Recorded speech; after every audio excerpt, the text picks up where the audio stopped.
How's it going, everybody? Welcome back to Elvis Junction Reviews. Today we're looking at something very different, actually. Today we're looking at a Proto 2000 4427 PS2 CD high side covered hopper. This is the USLX number 1458. Here it is in its Proto 2000 box. So a little backstory as we open up. My local train shop they found a big chunk of like bunch of these in storage, and so they were selling them for $10 a piece. And I went back a week later after this was bought, and there were pretty much two were left. If you heard that weird noise, I don't know what that was.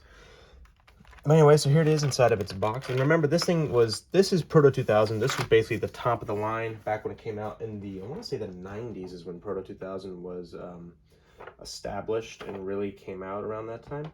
But anyway, we have a warranty sheet right here, and we have some, this basically is a prototype of the history. We will use this as we read out when we get into our history.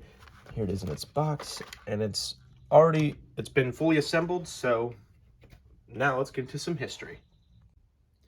And now onto some history. At its first inception in 1963, the Pullman 4427 PS2 CD low-side covered hopper was designed to carry 100 tons of intermediate density products within the AAR Plate B clearances. The car was a success for Pullman Standard, with 10,647 cars produced. But Pullman Standard did not rest on its laurels.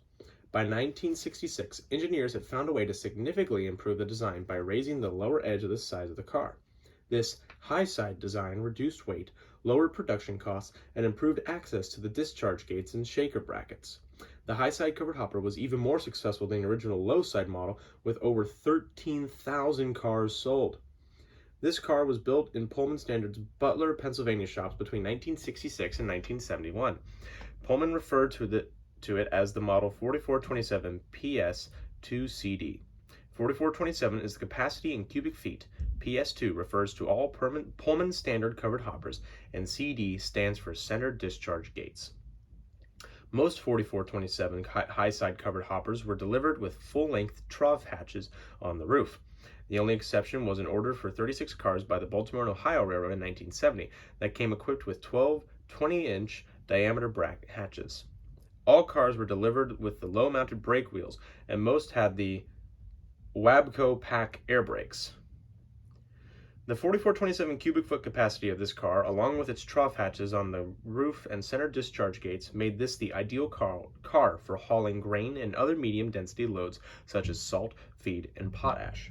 It is a testament to the excellent design of this car that over 30 years later, many of these cars can still be seen on American and Canadian railroads, especially during the fall grain harvest. Now, I'd like to point out that this piece of paper was printed back in March of 1995, according to the actual piece of paper, which is very interesting. So, let's get into some details, starting with the A and B ends. Alright, so we're looking at the B end, and the B in B end stands for brake. So starting at the top here, we have a grab iron right on here, and this is where the walkways are.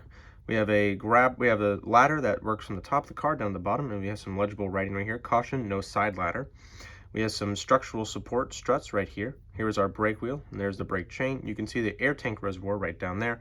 We have a little walkway that traverses the car widthwise. We have some other little grab irons right here. You can see the step ladders right here on either side of the car. And here is our coupler with the magnet release. And there is our reporting marks USLX 1456. It's pretty much the same on the other side, the only difference being the missing of the brake wheel and all the air tank and reservoir and all stuff. And there is some illegible writing right behind there. All right, so now let's look at the side. Looking at the side of the car now, we have some illegible writing right up here. Working our way down, here is our truck detail. And we have some reporting marks again, USLX 1956. We have our capacity, load limit, and load weight, and the numbers right here. There's a pull here, right here, for I'm not sure what exactly that would be for. We have a a new 6 of 67, which indicates that this car was built in June of 1967. And as you see, this was leased to the USS AGM Chemicals. So this car was used for military service.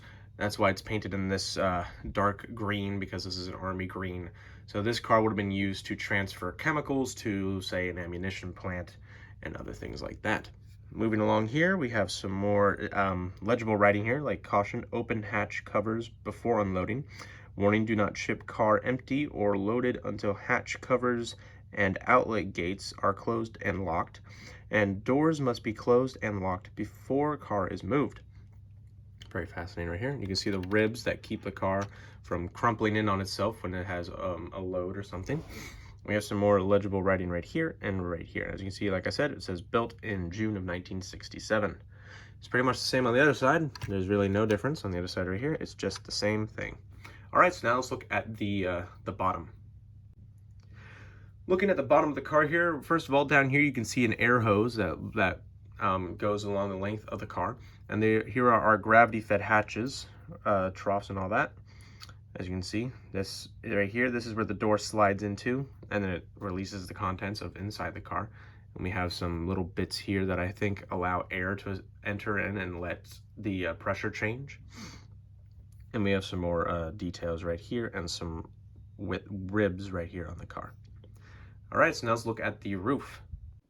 Looking at the roof here, you can see the walkways, and as you can see, they're painted green, just like the car, and they aren't see-through, which is a little disappointing, but oh well. And you can see the trough hatches on the top of the car.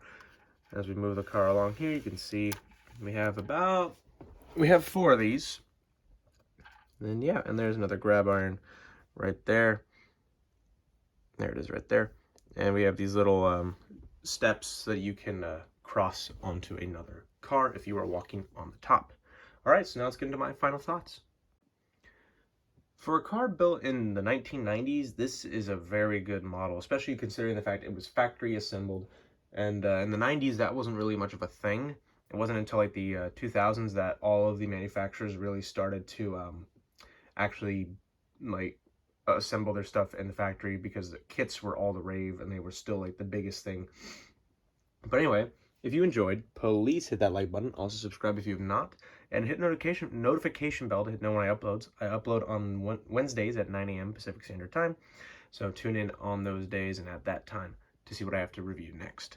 But anyway, thank you very much for watching, and I'll see you guys in the next video. Bye for now.